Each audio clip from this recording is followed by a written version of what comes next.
ان الحمد للہ والصلاة والسلام علی رسول اللہ اما بعد اعوذ باللہ من الشیطان الرجیم بسم اللہ الرحمن الرحیم وما آتاکم الرسول فخذوه وما نهاکم عنہ فانتہوا واتقوا اللہ ان اللہ شدید العقاب قال النبی صلی اللہ علیہ وآلہ وسلم لا تترکوا النار فی بیوتکم حین تنامون۔ میرے واجب الاحترام بھائیوں، یہ اللہ کا دین، دین اسلام مکمل دین ہے، لیکن آج ہم نے بہت سے کام خود بنا کے دین اسلام میں داخل کر دیے ہیں اور ان کو لبادہ دین اسلام کا پہنا دیا ہے۔ کسی نے کسی عشرے کو فضیلت والا کہہ دیا، اور کبھی کسی ہفتے کو فضیلت والا ہم قرار دے دیتے ہیں،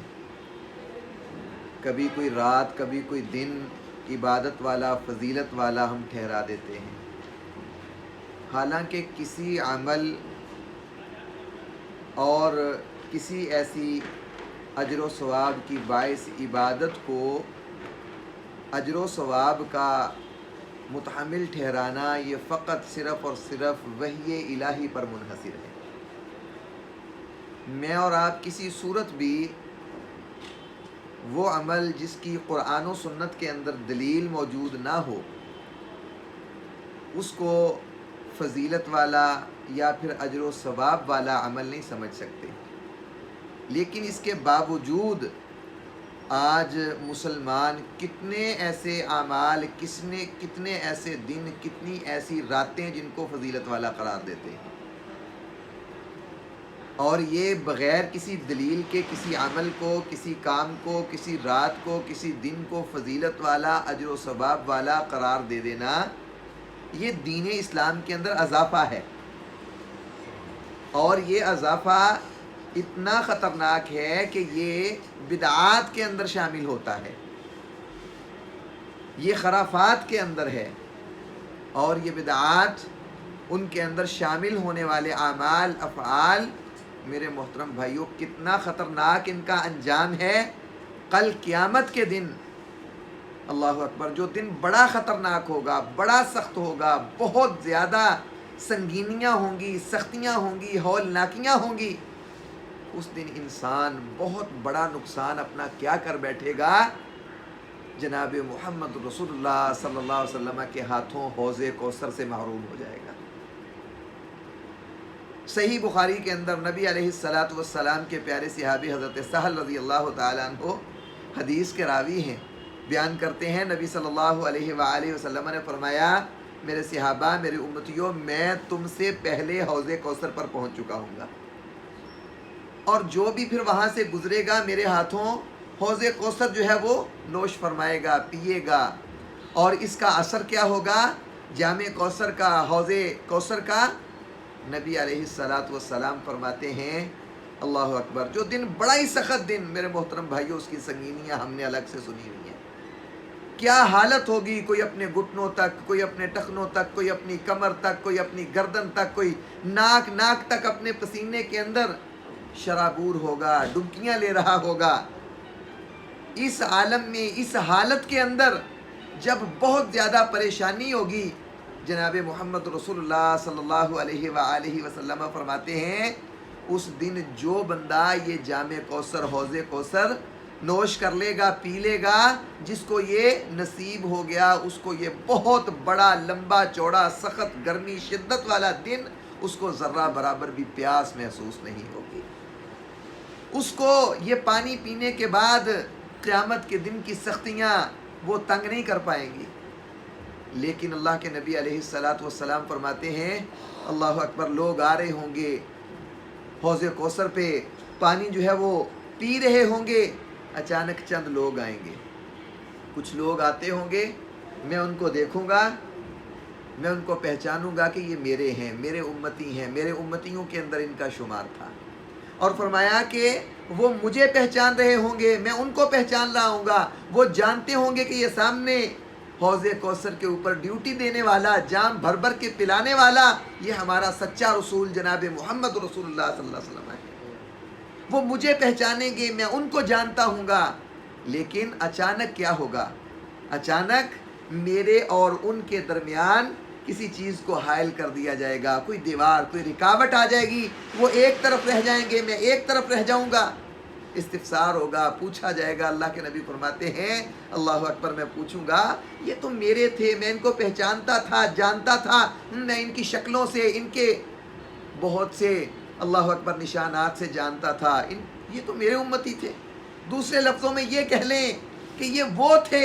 جن کے پاس حج تھے، جن کے پاس نمازیں تھیں، جن کے پاس عمرے تھے، جن کے پاس صدقے تھے، جن کے پاس اچھے اخلاق تھے، جن کے پاس اچھے اعمال تھے، جن کے پاس بڑے بڑے پہاڑ تھے نیکیوں کے، جو دنیا کے اندر بڑی عزت کی زندگی جی کے آئے تھے۔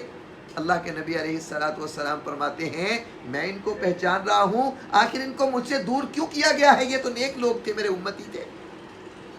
اللہ اکبر، کیا جواب ملے گا؟ عقیدے کی بھی اصلاح ہے اور عمل کی بھی اصلاح ہے۔ اللہ کے نبی صلی اللہ علیہ وسلم کو جواب ملے گا اے محمد رسول اللہ صلی اللہ علیہ وسلم کہ یہ وہ لوگ ہیں، اس لیے آپ سے ان کو پیچھے ہٹا دیا گیا ہے، درمیان میں دیوار حائل کر دی گئی ہے۔ جب آپ دنیا سے آگے تھے، آپ کے آنے کے بعد یہ لوگ آپ کے اوپر مکمل ہو جانے والا دین اسلام، اس کے اندر دخل اندازیاں کرتے تھے، اس کے اندر ایسے ایسے اعمال جن کے اوپر آپ کے رب کی مہر نہیں ہوتی تھی، ان اعمال کو دین بنا کے لوگوں کے سامنے پیش کرتے تھے۔ یہ عمل بڑے ثواب والا ہے، یہ کام بڑے اجر والا ہے، یہ بہت بڑی نیکی ہے، دین کے اندر دخل اندازیاں کرتے تھے۔ اس وجہ سے آج یہ حوض سے بھی محروم ہے، آپ کے پاس آنے سے بھی ان کو محروم کر دیا گیا ہے۔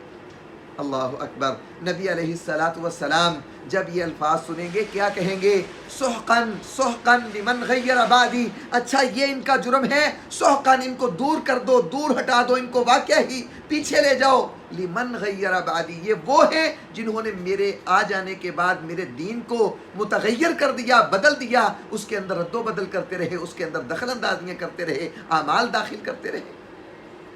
میرے محترم بھائیوں، کتنا بڑا سنگین جرم ہے دین اسلام کے اندر کوئی اضافہ کرنا، اپنی طرف سے کسی عبادت کو داخل کرنا۔ اللہ کے نبی علیہ السلام ہر خطبے کے موقع پر اللہ اکبر اللہ رب العالمین کی تعریفیں کرتے اور کہتے کہ لوگوں، اس کائنات کے اندر سب سے سچی بات اللہ کی کلام، اللہ کی کتاب قرآن ہے۔ سب سے بہترین طریقہ خیر الہدی ہدی محمد صلی اللہ علیہ وسلم، وہ میں محمد صلی اللہ علیہ وسلم کا طریقہ ہے۔ اور اس دنیا کے اندر سب سے بدترین اور شر والے امور وہ بدعات والے امور ہیں، دین کے اندر نیا اضافہ ہے، اور یہ ایسے سنگین جرم ہے دین کے اندر اضافہ کرنا، بدعات ان کو شامل کرنا جو سراسر گمراہی ہے، اور یہ گمراہی انسان کو جہنم میں لے جائے گی۔ آج میرے محترم بھائیوں، سنت پر ہم مطمئن نہیں ہیں۔ مسنون عمل، قرآن سے حدیث سے جو عمل ثابت ہوتا ہے اس پر ہمارا دل وہ مطمئن نہیں ہوتا، ہمیں تسلی نہیں ہوتی۔ اپنے دل کی تسکین کے لیے، تسلی کے لیے ہم خرافات، بدعات ان کو قبول کرتے ہیں، ان کو اپنا کے ایسے ایسے اعمال افعال کر کے جو قرآن و حدیث سے ثابت نہیں ہوتے، ان سے دلوں کو تسلیاں دیتے ہیں۔ او نہیں یار، یہ تو چھوٹا سا مختصر سا عمل ہے، یہ عمل کرو، کتنا بڑا کتنا مشکل کام ہے، اس کے کرنے سے تمہارے کھاتے میں کوئی اجر لکھا جائے گا۔ یہ مہینہ جس مہینے میں ہم گزر رہے ہیں، شعبان کا مہینہ،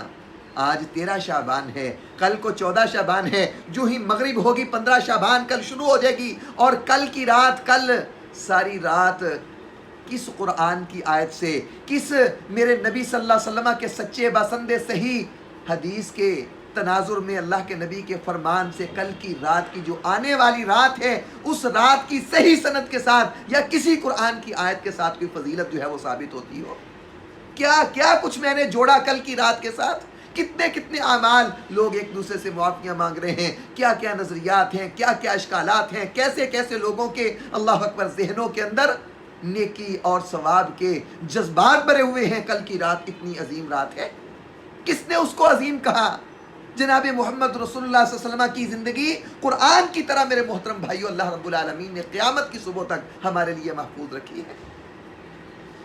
ہم ایک طرف فضیلت والا عمل کہتے ہیں، فضیلت والی رات ہے، بڑی فضیلت کی رات ہے، اور دوسری طرف سارے کے سارے اعمال جو اس رات کے اندر کیے جاتے ہیں وہ یا تو میرے محترم بھائیوں اللہ رب العالمین کی بغاوت کے اوپر منحصر ہوتے ہیں یا دشمنوں کی مشابہت کے اوپر منحصر ہوتے ہیں۔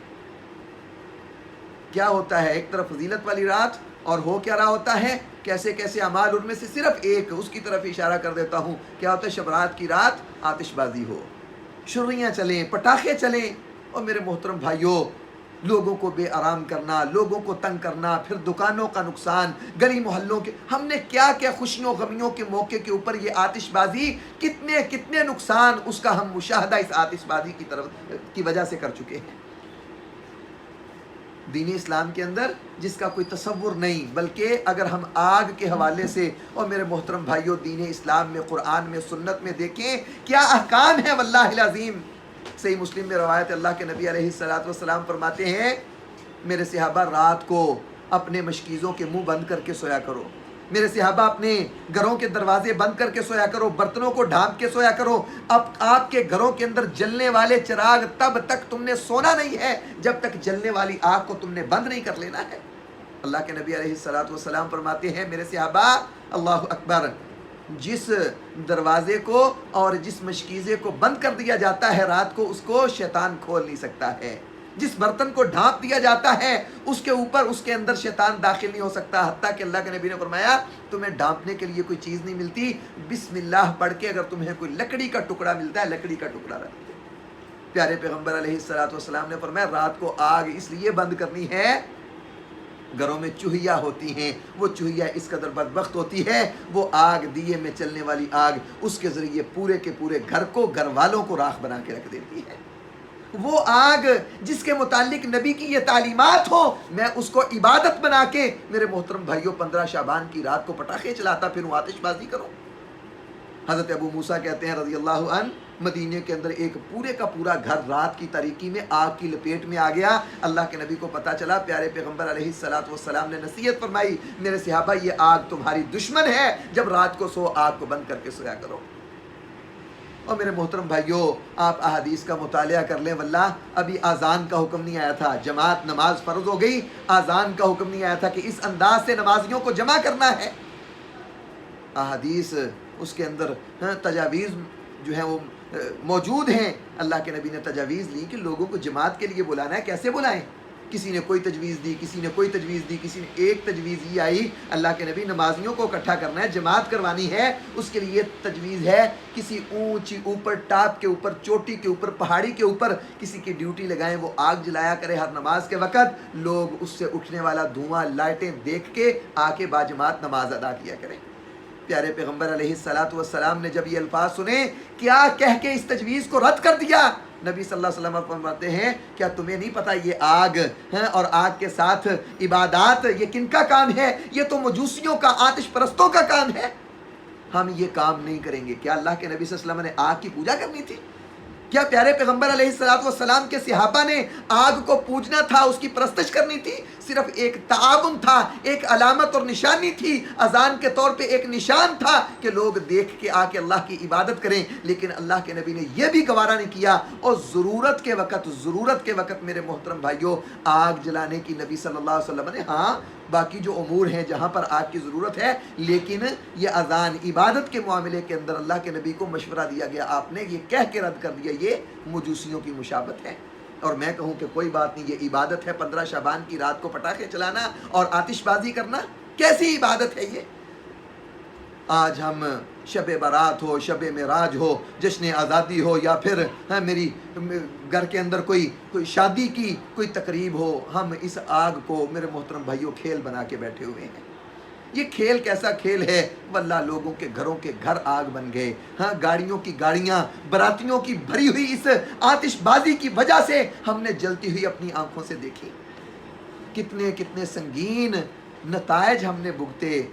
یہ چند دن پہلے میں ایک ویڈیو میں دیکھ رہا تھا، ایک نوجوان کسی تقریب کے اندر ہے، وہ اپنے منہ میں پٹرول ڈالتا ہے، پھر اس کو پھونک مارتا ہے، پھر لیٹر کے ساتھ اس کو آگ لگاتا ہے، تماشا کر رہا ہے، اور نبی صلی اللہ علیہ وسلم اس کو اپنے امتیوں کی دشمن قرار دیں آگ کو۔ ایک دو بار وہ کامیاب ہو گیا، تیسری بار اسی طرح آگ لگاتا ہے، آگ سیدھی منہ میں داخل ہوتی ہے، اس کو بھی جلاتی ہے، اس کو بچانے والے ان کو بھی اپنی لپیٹ میں لیتی ہے۔ یہ آگ جس کو ہم نے عبادت بنایا ہوا ہے 15 شعبان کی رات، اور میرے محترم بھائیو واللہ یہ رات وہ رات ہے 15 شعبان کی رات جس کا دین اسلام کے اندر باقی راتوں سے منفرد کرنے کا کوئی ثبوت، کوئی دلیل قرآن و حدیث میں موجود نہیں ہے۔ اس رات، کل کی رات کیا ہوتا ہے؟ لوگ قبرستانوں میں جاتے ہیں، اللہ اکبر، اپنے پیاروں کے لیے استغفار، جائیں جب مرضی جائیں، لیکن کیا 15 شعبان کی رات کو یہ خاص کر کے جانا کہ اللہ کے نبی صلی اللہ علیہ وسلم سے، محمد رسول اللہ صلی اللہ علیہ وسلم کی کسی حدیث سے کوئی ثابت ہے؟ پھر 15 شعبان کے دن روزہ رکھنا کس حدیث سے ثابت ہے؟ ایک روزہ شعبان کے کرنے کا کیا کام تھا؟ سیدہ عائشہ کہتی ہیں ہم نے دیکھا پیارے پیغمبر علیہ السلام شعبان میں اتنے روزے رکھتے، رمضان کے علاوہ اگر کسی مہینے کے اندر اللہ کے نبی علیہ السلام سب سے زیادہ روزے رکھتے تو وہ شعبان کا مہینہ تھا۔ اگر آپ رکھنے شروع کرتے ہم سمجھتے کہ اب آپ چھوڑیں گے نہیں، اور جب چھوڑ دیتے ہم سمجھتے کہ اب آپ رکھیں گے نہیں روزے۔ یہ کرنے کا کام تھا، یہ ہم نے کیا نہیں۔ پھر شبینہ پڑھتے ہیں 15 شعبان کی رات کو، پھر اور کئی ایک معاملات۔ نظریہ کیا ہوتا ہے؟ یہ ایسی رات ہے 15 شعبان کی رات، لوگوں کے مقدر لکھے جاتے ہیں، آنے والا سال اس کے سارے معاملات اللہ کی قسم من گڑت ہے، جھوٹ ہے، یہ سارے کے سارے امور لیلۃ القدر رمضان المبارک میں آخری عشرے میں جو ایک رات ہے اس میں اللہ رب العالمین یہ سارے کام ترتیب دیتے ہیں، جس کو ہم نے اٹھا کے 15 شعبان پہ بلیم رکھ دیا۔ اس لیے اس رات کا کسی حوالے سے بھی دین کے ساتھ، اسلام کے ساتھ، میرے آپ کے پیارے پیغمبر صلی اللہ علیہ وسلم کی زندگی کے ساتھ، آپ کے عمل کے ساتھ دور دور تک کا کوئی تعلق نہیں ہے۔ سنت ہمارے پاس موجود ہے، حدیث ہمارے پاس موجود ہے۔ حدیث کیا ہے کہ آپ اس مہینے میں جتنے روزے رکھنا چاہتے ہو رکھو، اجر و ثواب ہے، لیکن یہ کام خود ساختہ جن کے پیچھے کوئی دلیل نہیں ہے، کوئی ثبوت نہیں ہے، ان کو عبادات بنا کے دین اسلام میں داخل کر دینا اتنا سنگین جرم ہے جس کو بدعت کہا گیا ہے، اور اس بدعت کو نبی صلی اللہ علیہ وسلم نے گمراہی کہا، اور اس گمراہی کے سبب اللہ کے نبی نے فرمایا لوگ جہنم میں چلے جائیں گے۔ اللہ تعالیٰ سے ہم دعا کرتے ہیں اے میرے رب، ہمیں اس سچے دین، جس دین کو تو نے ہمارے لیے قیامت تک کے لیے محفوظ رکھا ہے، اس دین سے صحیح دلائل کی روشنی میں اعمال کرنے کی توفیق نصیب فرما۔ وآخر دعوانا الحمدللہ رب العالمین۔